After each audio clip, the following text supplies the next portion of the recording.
Voiceoctober 2022. Your favorite actors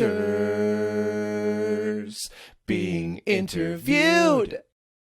Welcome back, ladies and gentlemen. Chris Niosi here again. This is the second installment of Voiceoctober 2022, where I interview various veterans of the voiceover world.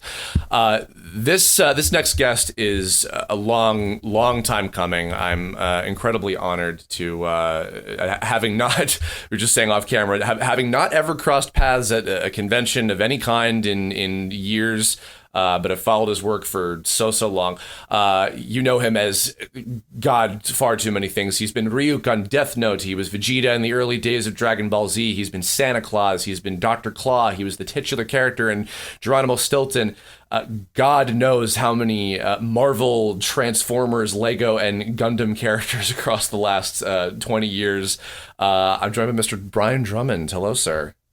Hello. Glad to be here. And yes, surprising myself that we haven't crossed paths, but I didn't do massive amount of cons in the past few years. I'm trying to get into a few more, but it's one of those things when you're working and busy, cons can put a real hitch in your giddy up and make it hard to to get on with your everyday real job if you're at conventions all the time. So I haven't got to near as many as I'd probably been invited to over the years. So I'm sorry we haven't crossed paths, but we will, sir. Oh, certainly. California coming up soon. I'll be I believe I'm in Pasadena coming up in mid-November, maybe. I think there's a con in Pasadena. Well, then there will be a drink of some kind for me to buy for you in your future. Amazing. Well, then it is good though that it is not so much because of busyness, because of course Brian is my next guest because he is absolutely without question one of the top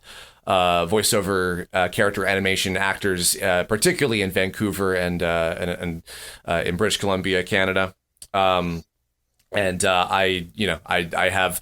There's a lot of things. I want to talk about. I'm gonna bust the generic crapola out of the way, as per the usual.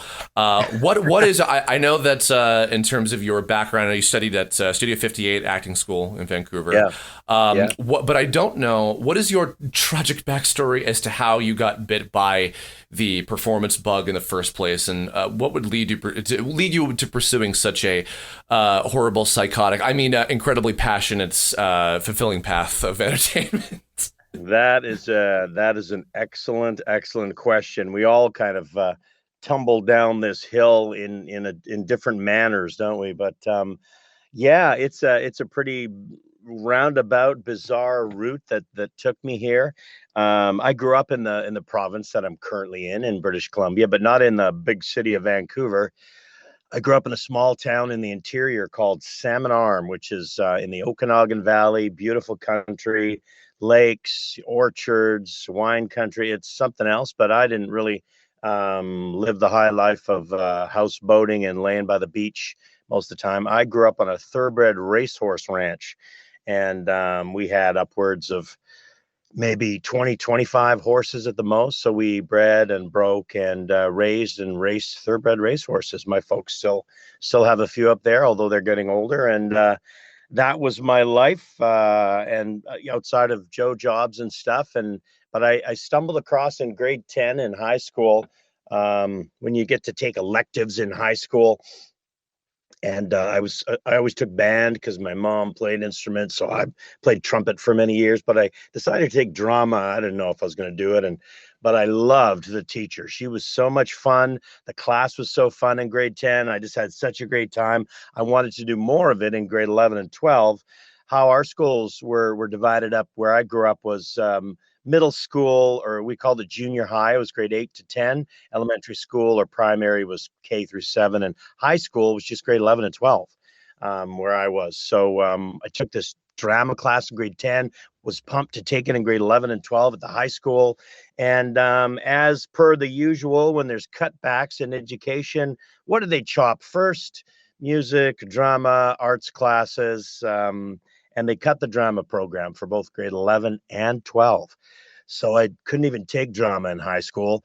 But when I graduated from high school, I had a friend who invited me to do a little amateur summer theater program with him because they had a friend drop out of the show they were in. They needed someone to fill in. And I filled in and had a phenomenal time doing the show with these guys this summer, called The Mumberly Inheritance. It was one of those crazy sort of high school type of productions, amateur productions, but everyone was so fun. I couldn't get enough of it. And then I did another show with them and another one. And when everyone went back to school, I was doing shows, amateur shows with the adults. For about a year almost out of high school, I was working Joe jobs doing theater. And a woman who would have taught the high school drama program had it not been cut told me I should audition for this school in Vancouver called Studio 58. It was one of the top theater schools in the country. Tough to get in because they choose maybe about 16 people per term out of about maybe 400 or 500 that audition for the program across the country. And but she thought I had a crack at it at getting in. And lo and behold, I auditioned and got into that program that a year after I graduated high school. And it was a phenomenal experience. 3 years of just intense theater and stage study. And when I got out of it, I was doing film and TV and theater, small bits and pieces, and touring theater shows and local theater shows. And I stumbled upon this crazy business of voiceover that was just starting to really blossom in Vancouver, and booked my first gig, I think maybe in 1994, on G.I. Joe Extreme, playing the crazy Ballistic, although they changed his name to Eagle Eye because Ballistic was a little violent. So of course he was a sharpshooter. Yes, and a Clint Eastwood impression, if I'm not mistaken. Yes. Yeah. Me and a buddy in high school were just big Clint Eastwood fans. We watched all those spaghetti westerns and stuff. Of course. I'm a little less of a fan of his now because of his politics. But, I loved it and did kind of it wasn't a great impression. It was just sort of the, quiet talking kind of guy. And he just was the sharpshooter of the group. And Sue Blue was directing it. So, I mean, to be thrown in with someone who had just been directing all the Teenage Mutant Ninja Turtles and Beast Wars, and then land a gig with her was trial by fire. And I loved it. And out of that was straight into booking Vegeta and Dragon Ball Z and a number of other things. And away we went. Of course. We'll going back a little bit. When you were, I don't know if this was while you were still in school or just getting out of it. I know you met your wife at Studio 58, if I'm not mistaken, right? Yeah, very first term. She was accepted to the same class of 16 that I started in. I think when we both started there, I had a girlfriend in Salmon Arm, and she had a girlfriend in Edmonton, where she came from. And after our first term together, nothing had happened in that first term. But by second term, we had dropped our significant others and became an item at that point. And we've been together ever since. We just had our 30th anniversary a couple of weeks ago. Oh my God. Wow. Congrats. Oh, and by the way, this will be airing way later, but this was the day after your birthday. Happy birthday as well. Thank you. And happy anniversary. That's amazing. Yeah. It's been quite a ride here in this business, the same business together. It's crazy to sort of do this stuff. Kids are involved in aspects of it, a couple of them anyhow. And even tonight, after I finish with you, I've got to lay down a couple of auditions, and my wife's sending in an audition for on-camera thing. We're still doing. That's part of the life. You keep on keeping on and throwing yourself out there to see what lands. For sure. I want to come back to the subject of your family's involvement in the biz too later on. Sure. So around the time when I don't know if it was during school or right after, but you were doing on-camera stuff. I know it was a lot of cops, security cards, kind of day player type stuff. Was that very much just like, well, this is a job? Like, was there ever like a level of passion for on-camera stuff, or like when the voiceover scene hit was like, oh no, this is the real shit. This is what I'm really in it for? Yeah, that's a good question. I mean, whenever you get out of theater school, any gig is like money. You're getting paid. Yeah. I mean, it went from touring children's theater shows, which is still a blast, but not great money. And I think part of it was, we had a family, not really young. I think I was just about 26 when Aiden was born, and my wife's a year older than me, so she was 27. So we weren't super young, maybe young for what people are doing now, but and then we had 3 kids relatively within a couple years of each other. So I'm late 20s, and doing theater was just not going to cut it to raise a family. But film and TV was pretty good money, but I always kind of just was landing the same sort of stuff, the day or two here or a few days there, or the cop here, or FBI guy, or those kind of roles. And I did a bunch of them on all the stuff that was shooting up here, but wasn't particularly thrilling stuff to do. It's still pretty fun to be on set and be in that world, and the money was good, but it was still just kind of gigs in between. Unless you're sort of a series regular on something, you don't really feel sort of settled and at least income wise, and that you could support a family and do what you want to do. And when the voice gigs started to come, and when you land right off the bat one of the series regulars on GI Joe, it's like, wow, I'm in all of them, right? Or we didn't do, I think we only did 26 that season, but you get to do that many episodes, and you get something else, and you get to do 26 or 52. It's not one here and one there, and they paid pretty well. It paid like film and TV. You're done in short period of time, get back to family. It was really fun. It was kind of like doing theater but paid like film. It was so exciting, and the people weren't, there weren't a bunch of egos. It was just a wacky group of people that I loved being around.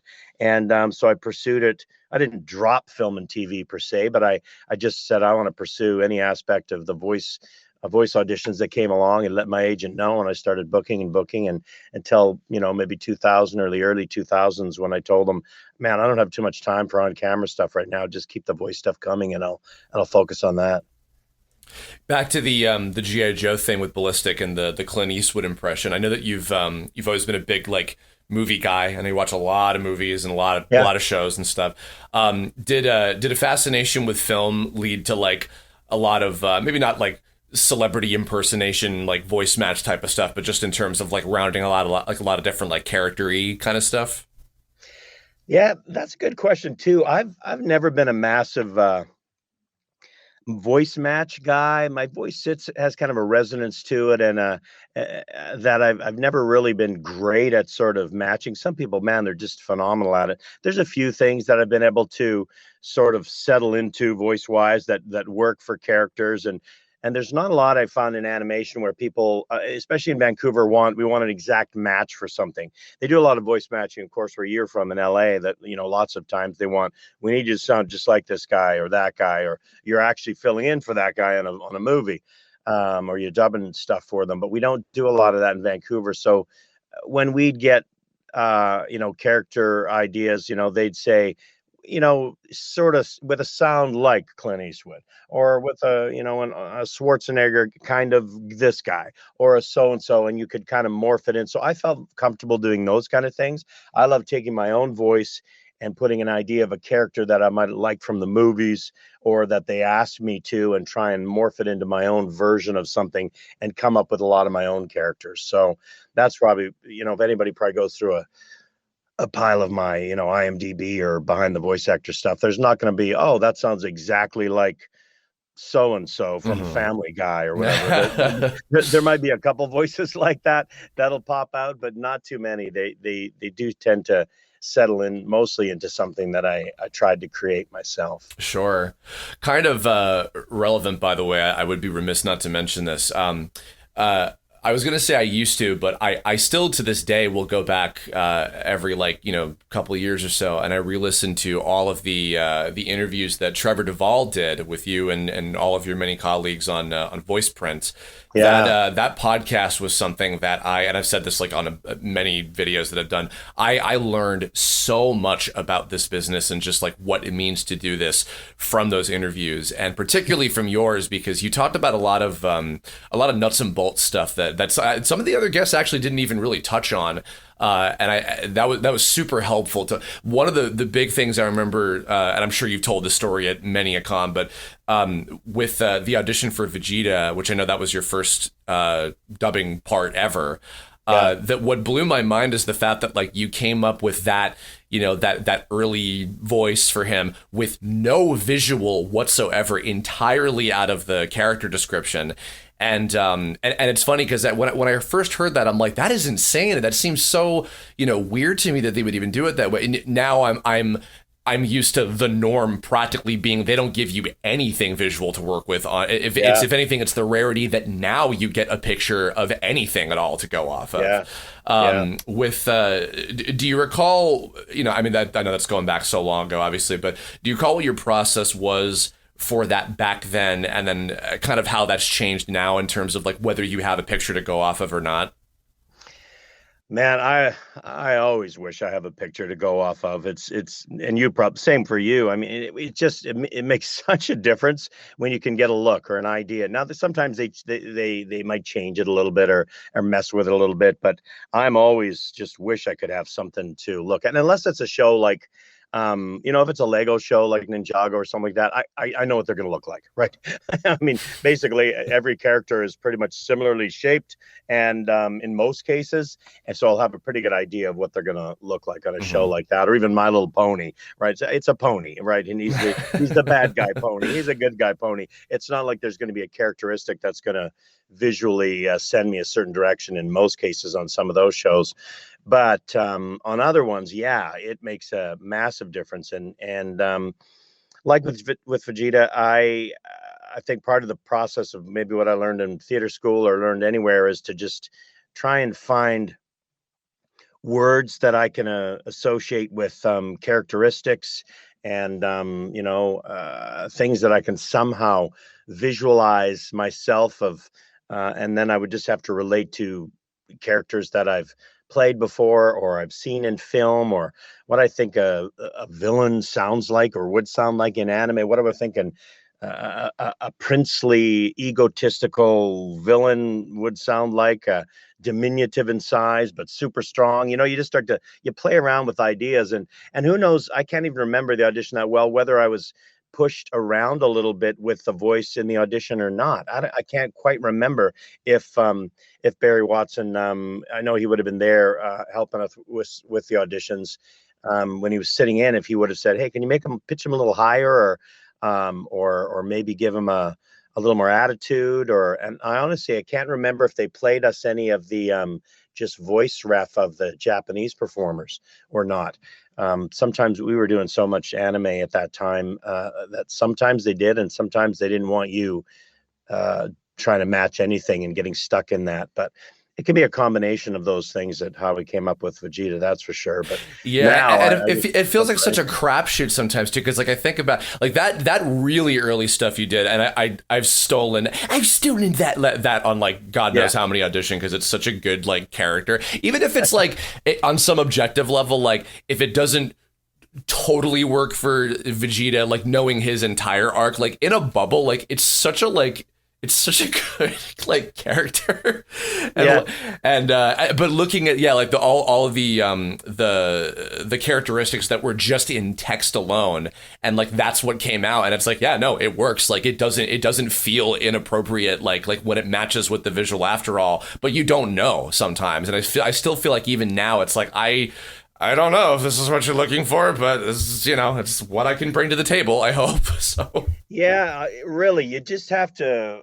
All I know in every audition is I have one instrument, and this is what mine sounds like, and that also with that instrument, this is where I can go with it, and I make some choices, and these are the intentions I can put behind the dialogue. Sometimes you get nothing to play with at all, like you just get little chunks of dialogue with no reference to anybody else speaking to you. You don't even know what's going on. You just get a few lines, and it's how would he sound? I'm like, I have no idea what's even happening in this scene, and they want to read off of it. So at least back then, I think sometimes you got scenes, so we had a little bit of an idea of what was going on. That's even helpful. But it's weird. I mean, I know if as we continued doing the show and we did the whole most of the Dragon Ball Z up here in Canada, at least people in Canada and the UK saw it. He did change a little bit over time, as I would have had I continued on with Super and things like that. There probably would have been different attitude and adjustments that get made, just like Homer Simpson's voice changed over time. You sort of Oh fall yeah, into yeah, the yeah, yeah. rhythms and things. You listen to the first stuff and go, what is this guy? That doesn't sound like Homer at all. But the actor's going to start to change it and make adjustments as time goes on. And as would I have done had I moved into the further stuff that Chris is doing now. It's ironic. He was just out here at the time for the premiere of the new movie that just came out. It's kind of ironic with the Vegeta example, because I've noticed, like Homer you were talking about, and like most of the Family Guy characters, I feel like, you know, by like season 2 or 3, they get higher after they kind of settle in. Vegeta was kind of the opposite, where like you got a little bit lower, you know, after, you know, 200 something episodes. While we're on this is the one little section of this that I want to get super nerdy about, because I'm a Dragon Ball freak. This this lost to the ages, locked in a vault, never to see the light of day, Canadian Dragon Ball Kai dub that you guys did. Yeah. Even that was already like at least like 10 years ago. I think you guys did that, right? Yeah, probably when we might have finished it 10 years ago. Because it was like 99 episodes of material. Just no, there go.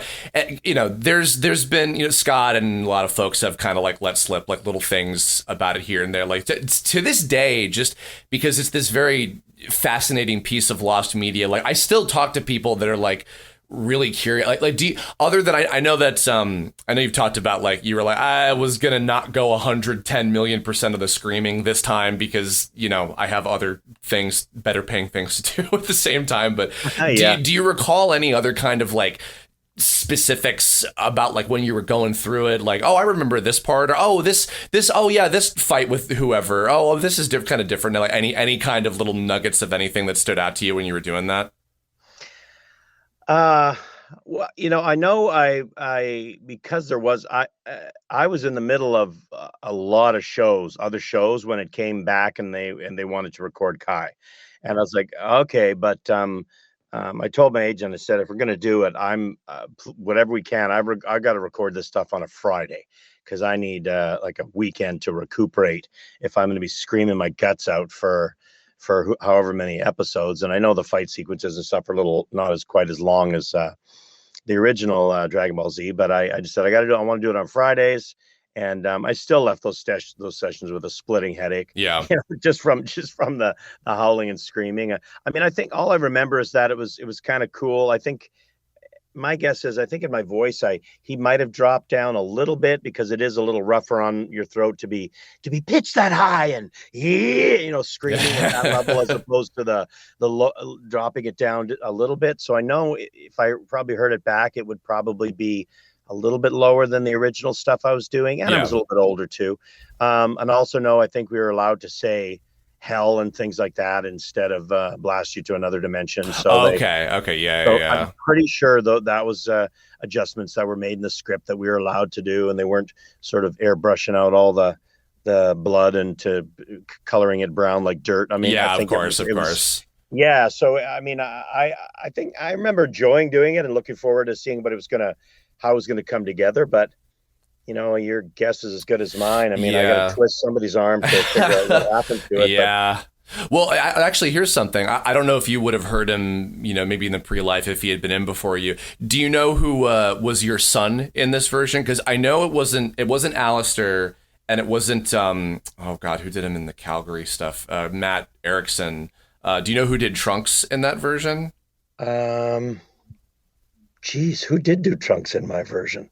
Now it's been so long that, I mean, we never worked with anybody else on the show. Yeah, so of course. Well, because I what I had heard is that it was kind of like half original guys and half some of the folks from like the Calgary, like the Blue Water stuff, like original Dragon Ball and GT and some of that. And then there were a few that were like, because I know Bulma was none of the like older Bulmas. It was somebody completely different. But I feel like it would have been Cole Howard, because that's like, you know, a character like Trunks is totally, but apparently he was number 17. But that's what I know people have been curious about. I don't know if that's ever one that would have come up, like, oh, who's my son this time around or whatever. But I should look into that to see who was who was voicing him? Because I can't remember. I'm pretty Yeah. sure Richard was doing Goku in that Yes, one. he was. Yeah, Oh, yeah. yeah. Which was. I remember Scott told me like forever ago at a con. He's like, yeah, he's the perfect guy for the job. Oh yeah, he is, because he's a goofball. He's great at screaming. He's a great Yeah. hero. Like, oh yeah, I would love to hear what that sounds like. Yeah. Oh, you know what? Another. Here's one. I hope maybe you might. Did you say it's over 8,000 or it's over 9,000?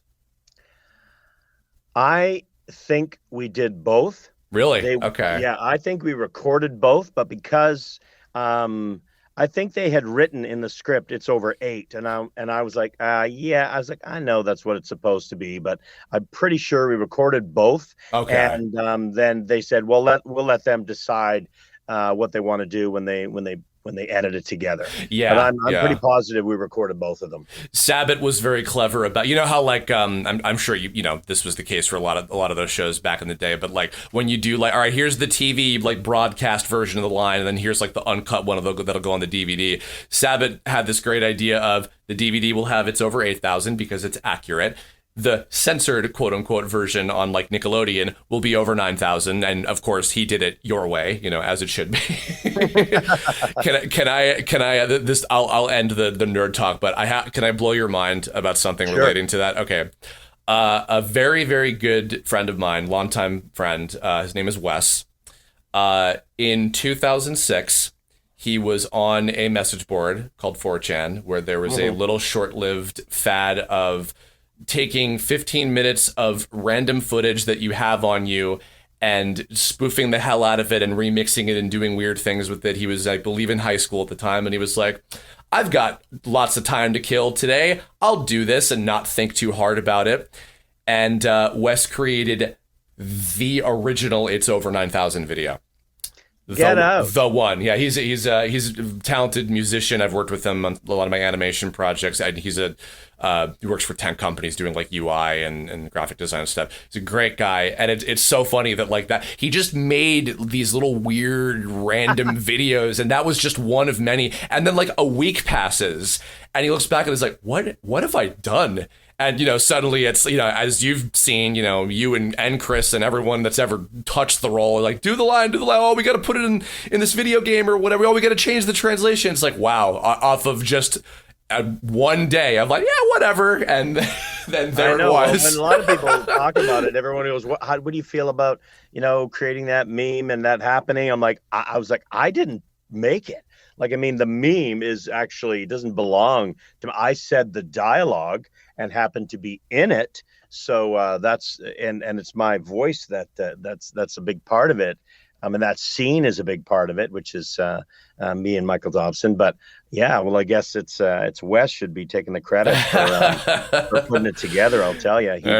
What made him when you talked to him about it? What made him choose that clip? Like, was he just like, this is freaking weird, this clip? I don't. Yeah, you know, it very well could have been like, why is he like holding on that? You know, the same thing that, you know, you and Carl Willems and whoever else were like, how do we make this fit? Like, why is he holding his mouth open so hard, and how do we make that way? It really could have been just this, because I know he's told me like it's been so long since I've talked about it, because it's, you know, it's this weird kind of like, yeah, that sure was a part of my life history on the internet at some point like 15 years ago. No kidding. Yeah, good lord. Bizarre.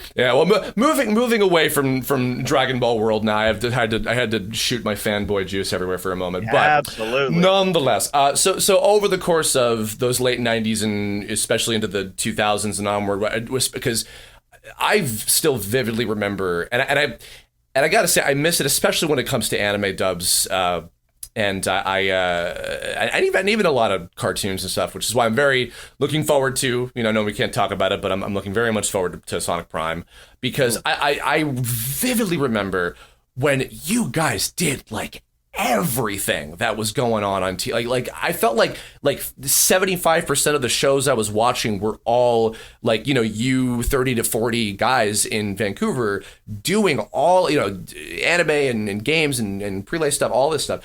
But it was through, you know, that time you became one of the most working people in all of Canada when it came to, and you know, you got 3 kids. Aiden, Brenna, Brenna, and yeah. Ashley, right? Ashlyn, Yes, yeah. Ashlyn, excuse me. Yeah. And I know Aiden has done, I mean, tons of stuff at this point, like, all over the place. Bryn, I know from My Little Pony, of course. And I think I only just found out like a couple days ago, Ashlyn did like a lot of Barbie stuff when she was like really young, and then she stopped after she like retired. Yeah, she was the one in the family who was like, I do not need to be an actor like the rest of you crazies. And I'll be supporting you when you're all old, and with my real job and my real money instead of all your crazy money that you guys make. But she had just a sweet, adorable voice as a little girl, and so I think the first gig she took over, Ashlyn, was on a series called Martha Speaks, which was a PBS series. Oh, yeah, of course. Tabitha was on it, but it was the second season, and sometimes the kids get a little older and their voices change. And one of the girls playing one of the roles, who was quite young when she started, her voice changed quite a bit by the second season. So Ashlyn took it over and sounded great. So she did a season of Martha Speaks, and then she had booked a bunch of roles as the youngest sister Chelsea in Barbie movies. And she did I think a couple live action things as well, voicing a puppy in one of those, couple of those dog movies, like Cats and Dogs movies or something. Yeah, of course. I can't remember. Yeah. She did it for a little while, and then of course, as happens, you have that cute little 8-year-old voice or 9-year-old voice for a while, and by the time you're 13 or 14, it changes a little bit as well. So she moved on from it. Wasn't as excited about the acting part, which you don't do as much when you're little. It's just, say these lines really well and it's going to sound adorable, which it does. So when it came to, really focusing on performing and that, she was like, I've got other things that I'm more interested in. And she moved on from that. Brenna has done a number of things too. She's in theater school right now. Same school that I went to. And she's in the middle of a program there right now, and Aiden's he graduated from that theater school. Actually, he managed to get in it as well a few years ago, and he's been working away on a number of projects. He had a pretty good start to the year on,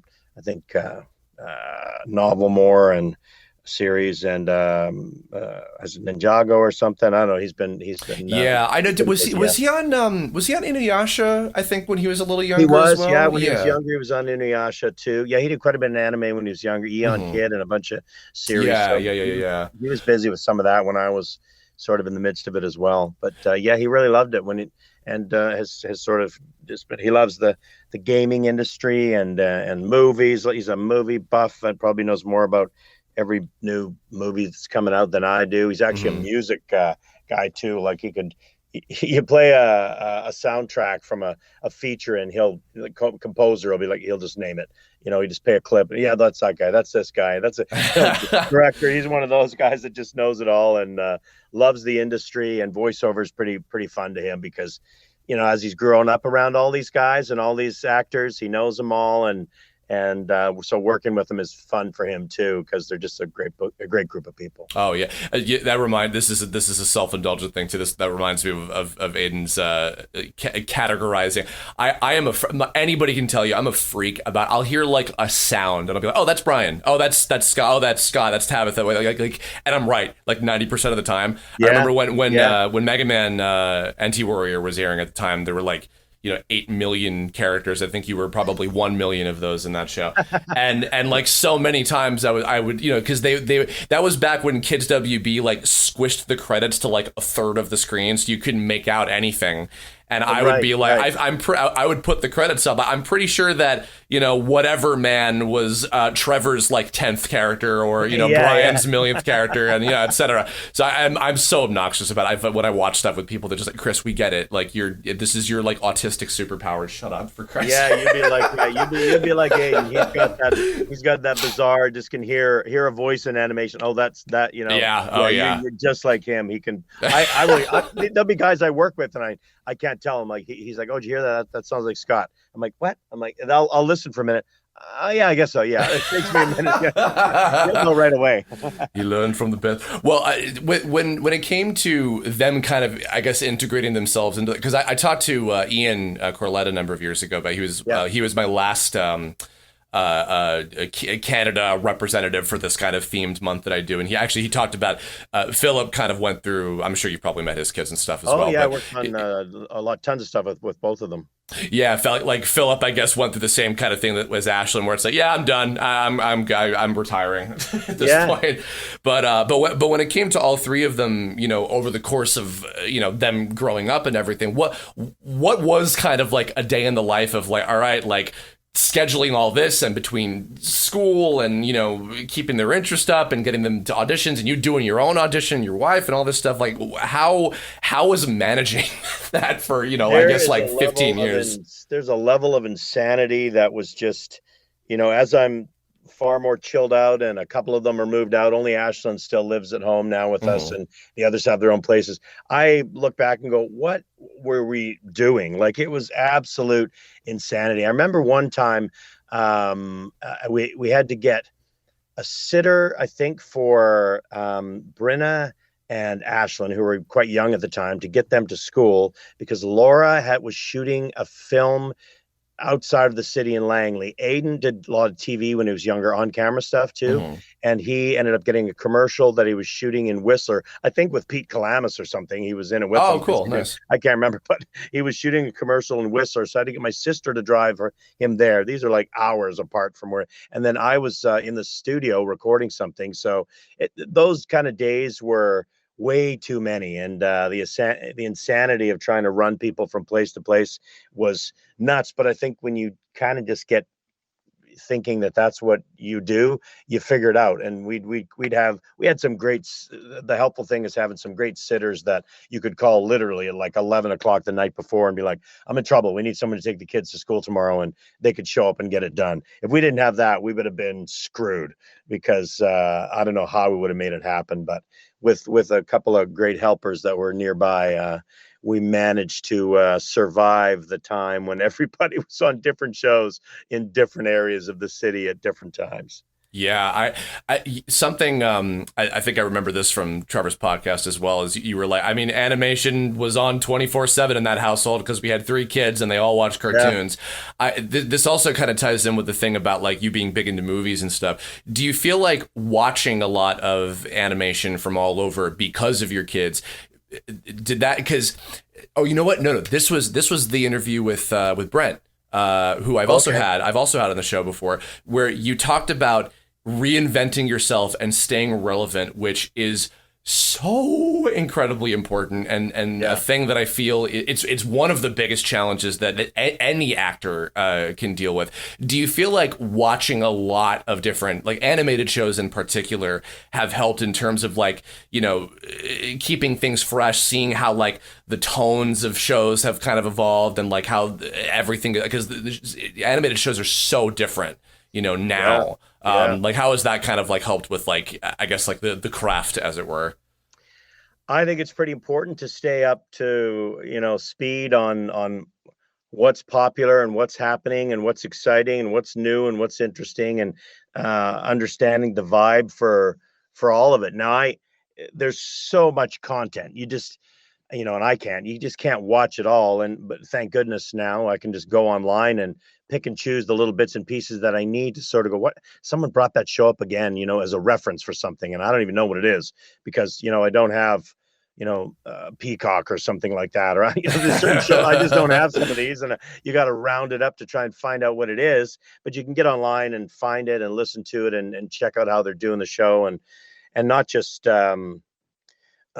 anime per se and or prelay, but even the different genres for different age groups, right? To really understand, how are they speaking to children in preschool? How are they speaking to kids in the real educational programs that are like the Knowledge Network and PBS type stuff? What are they doing with sort of the action things that are teen and tween based? What are they doing with adult comedy that's different than it was before? And understanding those type of things, and what are they using voice actors for as far as sound effects and monsters and animals and things like that? And what can my voice do as far as those things are concerned? And once you pay attention to that, I think where you need to push yourself or educate yourself a little better. And also online, we have such a great library of or of space of information where we can look at our favorite performers, like you're so educated in, I have some of my favorites as well, that I can go to their websites and I can pull up their demo reels, and I can go to their behind the voice actors and see some of the characters they played, and really study what they do and go, that guy's in my vocal range. I really like the stuff he does, and if I could, how is he pitching his voice into that range? What's he doing to kind of get those kind of sounds? And it's just like anything. If it was I look at my voice as like an instrument, and if it was trumpet that I was playing, I'd be listening to all the greats and the people that I really loved and trying to learn to play what they play, so that when it comes to be my turn to play a song that's kind of similar to that, I'm ready to go. That actually makes, I didn't plan this question, but this just came to mind because myself and a lot of my contemporaries that, as you've seen from probably the many cons and you've been to and meet, up and comers and people interested in this, the people of my generation, we got inspired to want to do voiceovers specifically. And for a lot of it, it was, this one, these handful of shows that we watched, and like, it was the acting specifically that was like really resonating with me. With watching a lot of the stuff that you've seen, whether it's in depth or, only a few bits, are there any particular shows or characters you've seen where it's like, wow, I really dig this. This is like inspiring me. This is like helping me come up with like new ideas for things I hadn't thought of, this time of year or 5 or 10 ago or whatever. That's it. Yeah, that's a great question too, Chris. I don't know. It might be a little different for me because I was unlike, and you're absolutely right. At the cons and in the industry, I meet a ton of new people that are just doing great things, but they were inspired by a voiceover world that didn't really exist when I was coming up in the industry. I didn't, watch the Flintstones and think, man, I just want to sound like Barney Rubble. I wish I could do that. They're so inspiring. Or, there's shows I grew up that I loved watching, but I didn't really even think about the performers. I didn't know who was doing it, or if that was even a real job. I didn't know. It didn't even really cross my mind. Even when I was in theater school, I wasn't thinking about voice performing. We didn't even have voice classes for voiceover and animation. They do now at that program, but they didn't even talk about that stuff. We trained our voices to sort of project properly on a large stage, and how it's different when you're on camera. They didn't really even get into radio or those type of the nuances involved in that. So I wasn't really brought up to sort of look for performances that excited me. I get more interested in a show in general and the themes than I do in just specific performances now. And like I'll be drawn in visually into something. Like I'm probably more of a would fawn over animators sometimes than voiceover people. Like, I'm not a guy who would meet any voice actor and be like, oh man, in this you're just so. I love what my contemporaries and my peers do in this industry, and they're great at what they do. But I almost think people in animation are what blow my mind. And when I'm working if I ever teach once in a while, and on the mic, I'll teach once in a while. And if I find some time to do it, I say the medium we're in, it's not really an oral medium to me. It's a visual medium.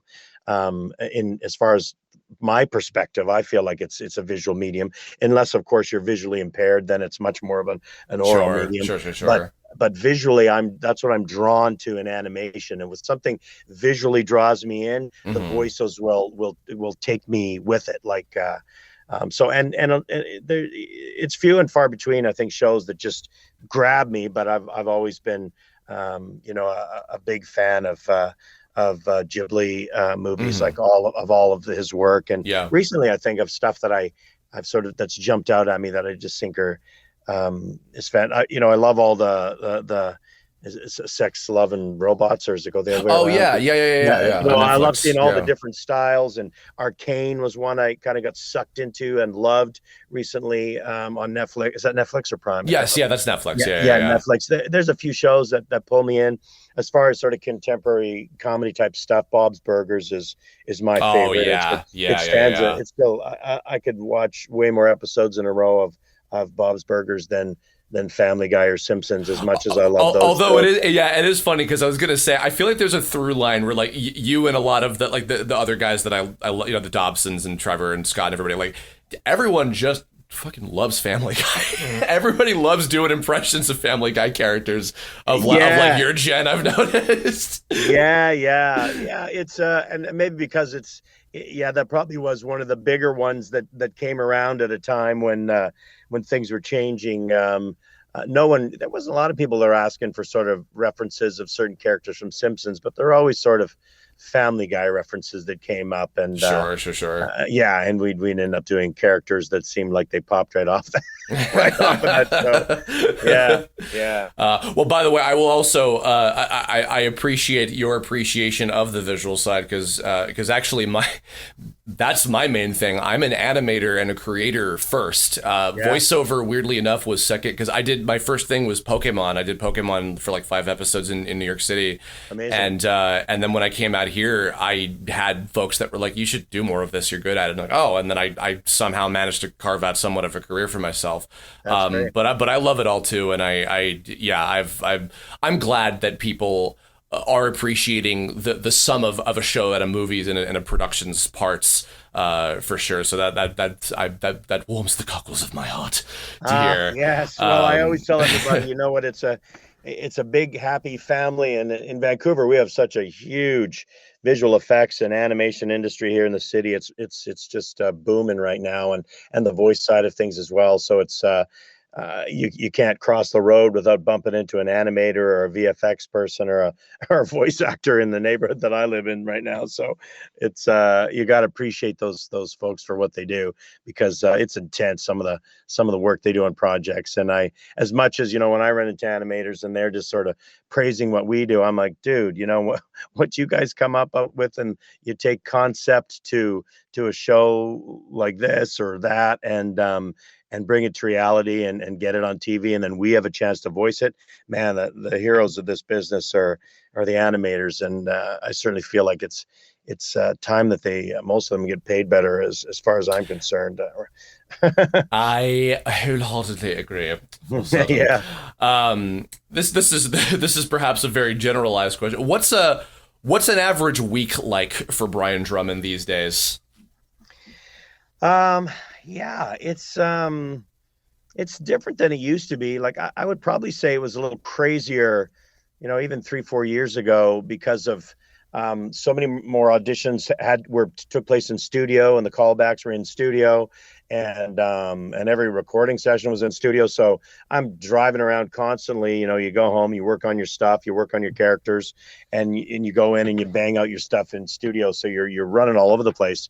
So I feel like it's a little more relaxed now, because I can do so much more from home, that I haven't done an in-studio audition for forever, it seems like. So yeah, everything now I can just pop into my home studio and come up with my ideas and put them together. And I'm lucky enough that I really feel for the new people, because I have an idea of, when any director or casting person asks me to read for something, I've worked with most all of them before, and with a lot of the shows before, so I know kind of what they probably are looking for. Mm-hmm. So I can self-direct myself fairly well.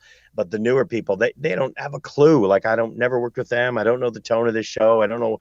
And they're flying by the seat of their pants. And a lot of those auditions just kind of get tossed out there like a fart in the wind. And you don't know what's going to happen with it. But so I spend a number of hours studio putting together auditions, a little bit of time run around to studio to record. We've still been able to record in studio here in Vancouver, but it's just one at a time for prelay stuff. So one person goes in, they clean up the space, and another person goes in. I've just started to hear some whisperings this week that maybe this fall we'll start to see some sessions with people back together in a studio setting, which will be fun, because 2.5 years of just doing absolutely everything by yourself is to a lot of actors kind of not why we got in this. So I mean, we love still getting the same kind of pay and working on some great projects, but we're social beings, and I think we want to be able to read off another person and react to their acting and feel the reactions off our work, and do scenes together and come up with ideas and jokes together and change stuff sometimes. And that's what we do as performers. But when you're on your own and you're just doing your lines, it's a bit of a different beast. And still, we're professionals, and we know how to find a way to make it right. And the professionals on the other end know how to direct it and edit it right. So it still sounds like we're working together on the same show, but it's not quite the same. And Yeah. I'd sure wish it could get back to at least sort of a hybrid of at home and in studio, so we can get a little bit more of that real emotion and feeling back into some of the stuff that we've been doing. But my weeks are not too crazy, not too intense. I mean, I've been able to do things a lot from home, and I've recently moved from outside the city where I was to right in the middle of the heart of where everything is. I can walk to most of my recording sessions, and it's pretty sweet to be able to be right in the middle of it. So my life's not too out of control. It's mostly out of control if I have a few cons to go to, because just traveling is a shit show right now. So I think the most stress comes to me if I've got a con to get to that's more than one flight, direct flight there. I'm like, just get me there, man. And once I'm there, I'm having a great time, but I don't like airports that much. Well, Vancouver, I haven't been in many years. One of the first cons I ever guested at was Anime Evolution.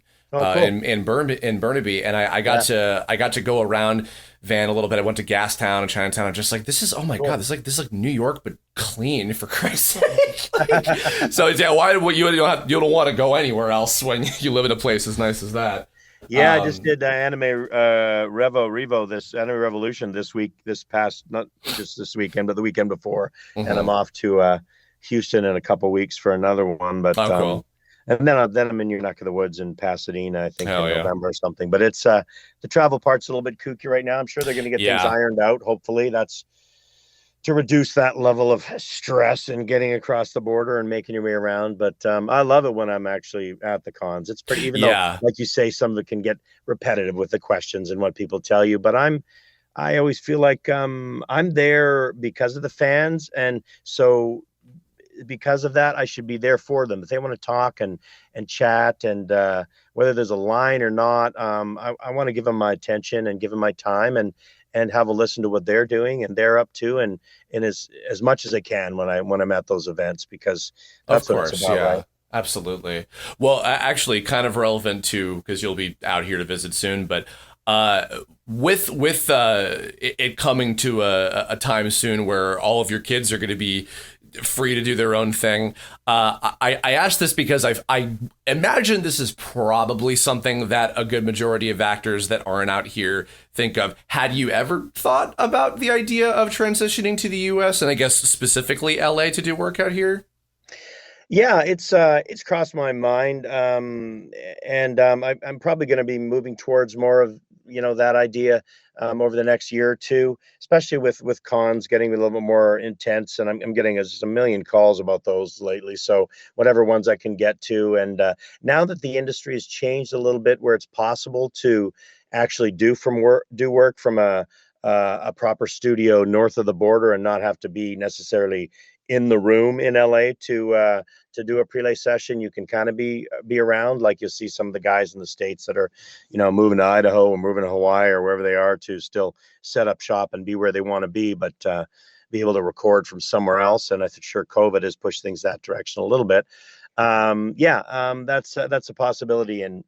And raising a family, that was definitely the reason why I hadn't jumped to just of course, move in LA, when you've got three youngsters trying to make their way in one of the most expensive cities in the world. I just wanted to be here for the best sort of supports as I could. But now that they're all turning into young adults and making their own way as professionals, Daddy can go play somewhere else for a while. That sounds like a hell of an idea, Chris. Well, I listen. I always I remember, I think, telling Scott years ago, I was like, dude, you would kill out here. But I remember at the time he was like, I don't know, I think my window's kind of closed. Maybe if I'd done that like a few years ago. And I'm like, well, and granted, Ian also made the point, and now this is thankfully different, but a previous person in power probably would have made it more difficult for you to, be out here with who is no longer in power, who's a very orange person.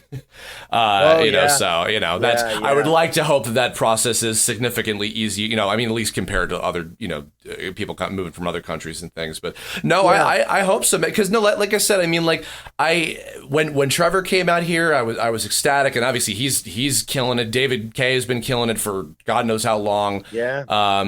Kiara, Zani, a lot of people, and I would love to hear you in some LA based stuff for sure. Yeah, that would make me happy. The funny thing is, it's when I'm trying, as I'm getting older and working on different projects and still enjoying everything that I do. Part of what runs through my mind, and when you have another birthday, you always consider these things of what drives me, what's going to make me passionate again, and I'm in a lucky position that I've kind of been a part of like everything, like so many shows, like big shows, little shows, but for coming up on over 25 to 30 years, that I feel like there's not a specific thing or voice I want to do or show that I have to do. It's actually more having a chance to play with some of the people that I haven't played with yet. Like I've got friends down there, but to be on just to be back in the room with, like you say, David and Ian, even though I've worked with them many times on other things, but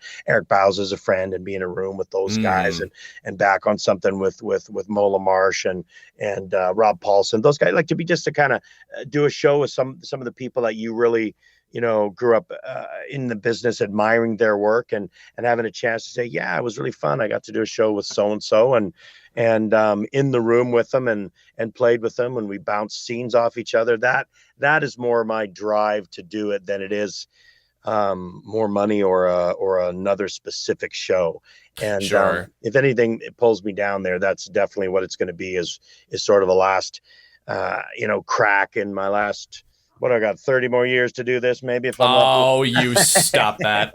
I would be to really play with some more of the people that I just love listening to myself, that clearly don't get a chance to come up here and do things too often. So yeah, sure. Yeah, absolutely. Sweet. Well, last question for the interview section here is I know obviously you get asked for advice all the time, for sure. But for folks like myself and a lot of my friends and contemporaries, we're a good bunch of us are making careers for ourselves, and we're doing a lot of dubbing, anime and live action stuff, a lot of non-union video games. Sometimes we dip in the bigger pools. I did a Cartoon Network show a few years ago, which was like my kind of foot into the ensemble world, and I'm like, oh my god, I love this. Yeah. When it comes to, I guess, to be more specific about, when you say you got a new audition come through for any kind of, regardless of genre, what would you say have been some of the most helpful things to you for parts that you've booked, things that you would impress to people who are working that kind of want to elevate to the next level for themselves? Well, when I have new stuff come in, I guess what I always have to sort of, I try to understand where my range lies. And for a newer person, I mean, you've been at it for a while, but for someone really new, that's kind of hard for them to really come up with. So that just requires lots of playing around with your voice and figuring out what you can and can't do before you submit something. But I have a look to see where, if something suits where I think my voice can go. And then I sometimes with them and don't pay that much attention to the character description that they give. I'll give that read. Because there's always a character description. We want him to sound like this guy from whatever, and he's kind of, this is what he looks like, and blah blah. And I'll put that one out there because I go, I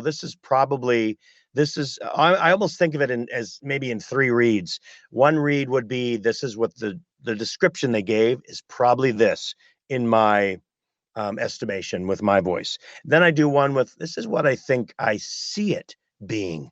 If this is animated, I'm kind of visualizing this. Then I'll give that read. And then I put one that's kind of out there. That is like, it's probably not this. I don't know if they'd go for this, but hell, it would be fun if they did. And I do something a little bit wackier that's off the page. I play around, not with like complete ad-libbing, but really filling in the scene in different ways. And I leave that maybe as a third option. And you'd be surprised how many times, and it's a lot, where option number 3, I get cast. And wow. we loved what you did with that a third one. Everyone was doing the same thing, and then we heard your whatever, and it was like we all were like laughing our heads off because like no one was going to do that. I was like, and it's like, I know, because you describe this one thing and then everyone does that, because so many actors get it in their head that I have to give them what they want, and what they want was this. No, that's just sort of a generalization of what they think they want.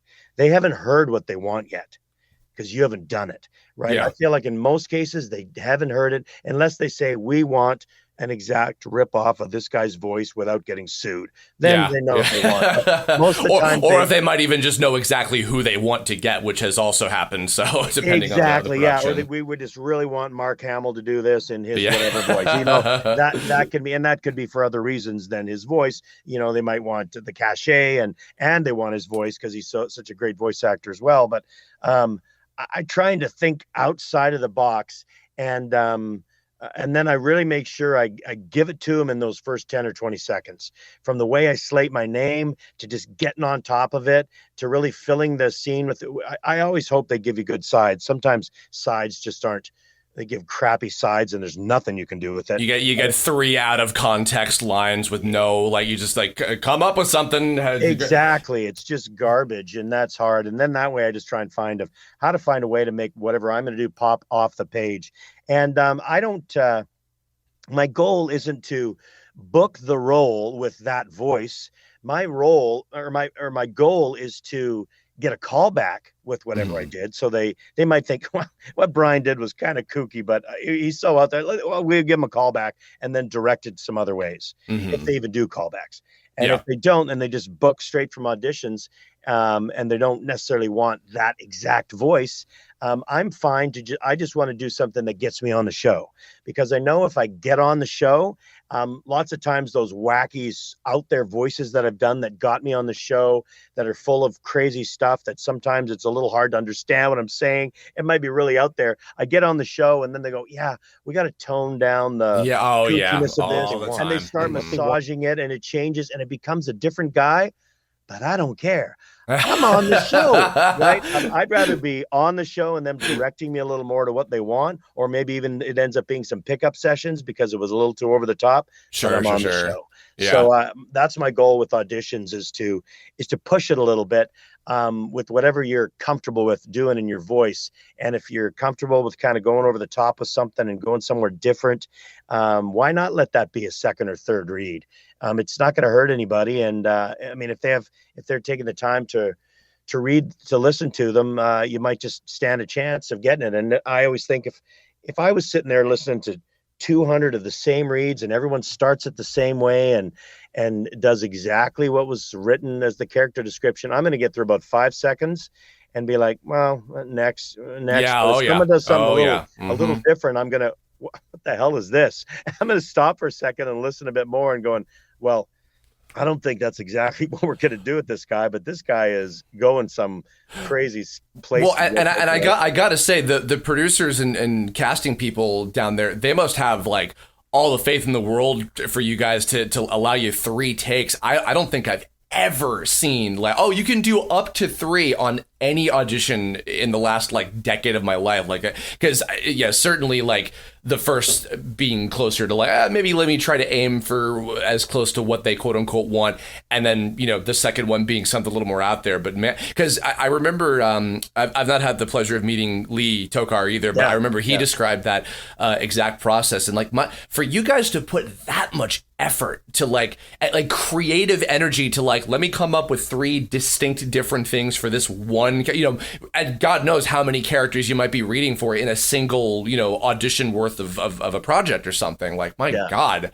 So it can be intense, but I've always told folks, I mean, this is it's a great business. And I mean, when you're doing what we do, I love hockey, so I put hockey analogies there. If you want to skate in the NHL with the NHL players, you gotta practice and be at that level to kind of get in there. And I remember sometimes I've been just a ball of sweat. I'll be 8 hours in my own studio if a show comes through that has, and it's not the same now because there's so much more diverse casting that I'm not reading for much as I used to, which is great. It's about time that kind of casting happened. But used to be back in the day when Scott and Lee and myself, we'd roll into a new show like a He-Man, Master of the Universe, or some Transformers thing would come along, and there'd be like 9 male leads.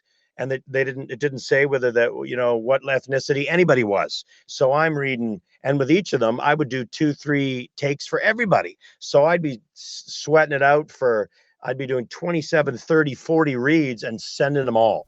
And sometimes I'd book, 2 or 3 roles on a show, right? If you can keep them separate enough. And to me, even if I booked one, I'm like, one lead on a show that's going to go for 52 episodes, dude, hooray. I'm going to buy a car. Yeah, you're putting a down payment on your house, man, if you can pull that off. So Jesus. Is it worth sweating it out in your booth for 8 hours? Yeah, to me it is. And wow. Lots of times. And if you're loving it, then I mean, it is the job for Christ. I feel like the auditioning kind of in a certain sense, it really is the job more so than getting the job itself. You're right. So, you're absolutely right. Yeah. It is such a massive part of it, which a lot of us kind of, every time I get auditions, I'm always like, I kind of think, can't they just phone me and tell me they want me on something like that? I always like, they know what I do, and I don't even want to audition. But then once I'm in the booth and I'm playing around, that's where I find stuff too, because I'm screwing around trying to come up with a voice, and I'm like, and I actually will keep it. I'll put it to the side and go, this isn't for this guy, but I don't know what I was doing there, but it sounded freaking cool. And I think it works, and it might work for something else. And I'll catalog it to try and recreate some other time. But that's where you practice and auditioning and rehearsing. That's where you come up with your best shit. And that's fun. I never really want to get started, but kind of once I'm there, it's an enjoyable process still. Well, you are a pillar of inspiration if I've ever goddamn seen one. Thank you. I think that's going to bring us to the end of the interview segment. So, Brian, thank you. Seriously, real quick, replug the. Well, I guess actually no, that doesn't matter because this is going to be you'll be done with all those. This is coming out in October. Where can people find you on? This is in October. I think they're going to see me at a con in Pasadena in November, and then I believe I'm Sacramento in January. Okay. And outside of that, just hit me up on Twitter at Brian Drummond VO. I think Instagram's the same, which I hardly ever use, but those are my main places that I poke around at. And come say hi at a con or say hi online, and we'll chat. Beautiful. All right. Well, everybody, please go give Brian a follow if, God forbid, you're not already. Thank you very much. Look forward to the next guest. I don't know who it's going to be yet because I'm waiting to hear back on which one will be available. But this has been lovely. Thanks again. We'll see you on the next one, and keep on talking.